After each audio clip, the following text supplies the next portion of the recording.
why we are limiting the coin sales so Now, drastically. I see. How they think, So your question somebody is, wants to sell more right. coins. So your question is, some of us mine coins and they go to the internal exchange, Yeah. and some of us sell coins and buy coins. Yeah. So as OneCoin, as I say, is 1 year old, first of all. It's not like Bitcoin, it is not a liquid market yet. So it means that there might be a day where we have a huge demand for coin sales or a huge demand for coin buying. And this is why we as a company always say buying and selling the coin should never be a reason why you join. The coin actually needs to be used. So we need to have some time, and I say always it's 3 to 5 years until we really manage to have a usability and a liquid market where you can do unlimited sales and buying actually on the market. Until then, Kari, if you do not have limits, for example, what can happen is that one person with a huge sales order or huge buy order can distort the price a lot. And this is what happens to Bitcoin often. I don't know if you see all this going up, down in a very, very big amount. And this is called volatility, and we do not want to have a very big volatility for our coin. People do not understand how it can be that Bitcoin today is worth $500 and tomorrow only 400 within a day. This is very disturbing, and if you are a merchant who takes Bitcoins, you don't want to have this, because you want to be sure that if you take a Bitcoin today, it will not be valued 20% or 30% less tomorrow. Of course, you're very happy if it's valued 30% more, but it goes both sides. Absolutely, yeah. So cryptocurrency is one of the riskiest assets actually out there. High volatility, low liquidity on the markets. So for us to achieve a high liquidity, we need to work first on the value creation of the coin, on the liquidity, and it will take time. So all these people, why we have created this exchange? We have created it so people can learn to trade it, but it's not a self, the idea is not just that we go buy and sell the coin there, but we wait for the usability of the coin. This coin is very, very young.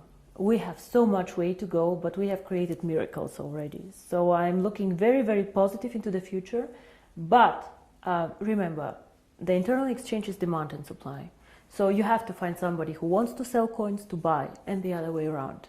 So the company itself is not obliged to buy back your coins or to sell your coins. If I don't have coins, I cannot sell them. Yeah? And as a company, we do not buy back the coins. So it's always you selling your coins to somebody else or somebody else buying from you. Don't forget also a bit the time differences. When China sleeps, you're awake, and so on. So sometimes, as I said, the market is not liquid and not efficient yet. And then the other question is, which relate to that, is that how is the value created? Now, there are two questions I think inside here. First is what is the value of cryptocurrency, and the second is how do we determine today if one coin is valued €1, €2, or €5? Yes. So we have a concept which is called mining difficulty. And there are calculators out there on the internet for Bitcoin. Everybody can Google them. You just Google Bitcoin mining difficulty calculator and you see how this is calculated. It's a very, very simple thing. You calculate, one is electricity costs for the mining, and the second is computer power. So to mine a coin, you need obviously a computer to do some calculations and electricity to get the computer running. So depending on these two things, the mining difficulty grows or goes down. It goes both ways. It can go up, it can go down. The more miner join, however, the more people who want to mine, the higher the mining difficulty goes, because more of them are in the pools. And this is, of course, what happens to OneCoin. So you can simulate this with these calculators. It's nothing that OneCoin invented. And this is how we today measure the value of the coin. Yeah? So we say if it costs us €5 to create the coin due to electricity, the servers and the computer power, this is what we think is the appropriate price. Of course, it fluctuates up and down based on demand and supply, but always in a corridor actually that we have set. So this is how we determine the price today. And the second question that you had actually is, but one day we go to the open market, so how do we know what is the value of this cryptocurrency? Why is Bitcoin worth $400 and not 1,000 or whatever? And here, in my opinion, there are two things how we determine the value of cryptocurrency. Cryptocurrency is not backed up by anything. We know this. So it's actually worthless. So it's not backed up by gold. It's not backed up by any other asset. OneCoin is not backed up. Yeah? Bitcoin is not backed up. But there's still value inside, and I'll tell you why. One is, first of all, the brand. Bitcoin currently have a very strong brand. Everybody knows them, they were the first one. Of course, there are always good and bad things about the brand, but they are very well known. Milka Chocolate is a very well-known brand. Procter & Gamble are a very, very strong brand. So the more people joining OneCoin and the more people speaking about OneCoin, the stronger our brand becomes.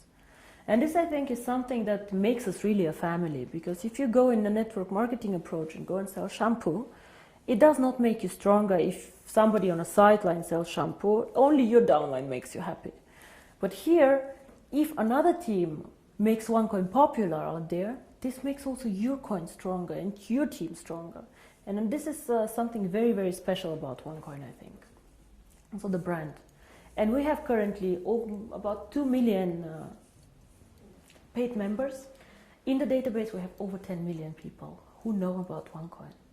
So we for sure have more users than Bitcoin, for sure. We are different, we are in a different system, but there are 2 million people who tomorrow could start using the coin if we want to. And this is great. So this is one part of the value, but most people use Bitcoin currently as value storage, like gold. I put it in the safe and I keep it there, which is okay, but a bit of a dangerous concept. Everything that goes up can also go down, and you're not special. You know, and if you're not special, why use OneCoin? Why not use 2 coin, 3 coin, dark coin, who knows? So we are probably one of, or probably the only company who focuses so much on usability of cryptocurrency. Why cryptocurrency? How can it change the world? And our 2 slogans are the future of payments or join the financial revolution. We believe that actually cryptocurrency can be a vehicle for money transfers. So for example, as you do Western Union transfers, you can use cryptocurrency to do a transfer. Fast, borderless payments. And there's a huge demand for this. 2 billion of people have no bank account. 2 billion. Of course, we cannot capture all of them. But again, if we capture only 10 million or 100 million people, it's a network. It grows so fast. We see what happened, you know. December 2014, I was sitting at my desk and I had a bet with Per Carlson, who is not here anymore, if we will manage to have 10,000 people. And we did a huge celebration with 10,000 people. Today we have 2 million after 12 months. It is incredible, and this is the network effect. The more people know about OneCoin, the more they will come and the stronger the brand becomes.